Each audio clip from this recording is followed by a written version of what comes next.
আমি তিনটে ছবি দেখাবো।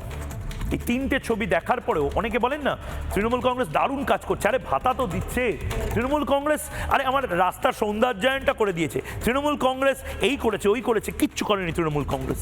আপনারা যে যে কথাগুলো বলছেন সেই কাজগুলো অন্য রাজ্য অনেক বেশি করছে। মমতা বন্দ্যোপাধ্যায় 1,500 টাকা দিচ্ছেন মহিলাদেরকে, অসম সরকার 5,000 টাকা দিচ্ছে, বিহার সরকার 10,000-এর কথা বলেছে। মমতা বন্দ্যোপাধ্যায় চাকরি দিচ্ছেন, সিভিক ভলেন্টিয়ারের চাকরি, যান গিয়ে দেখে আসুন। ওড়িশা সরকার কতগুলো চাকরি দিচ্ছে, ঝাড়খণ্ড সরকার কতগুলো পুলিশের চাকরি দিচ্ছে।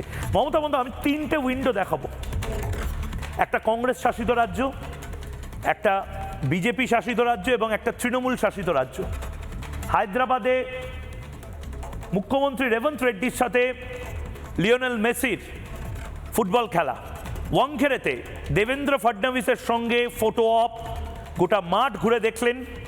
এবং কলকাতাতে দর্শকদের যারা 10,000, 20,000, 50,000 টাকা দিয়ে টিকিট কেটেছে তাদের লাঠি পেটা করা হলো কলকাতাতে। মমতা বন্দ্যোপাধ্যায় ভয়ে মা ফ্লাইওভার থেকে নেমে আবার কালীঘাটের দিকে চলে গেলেন। কেন?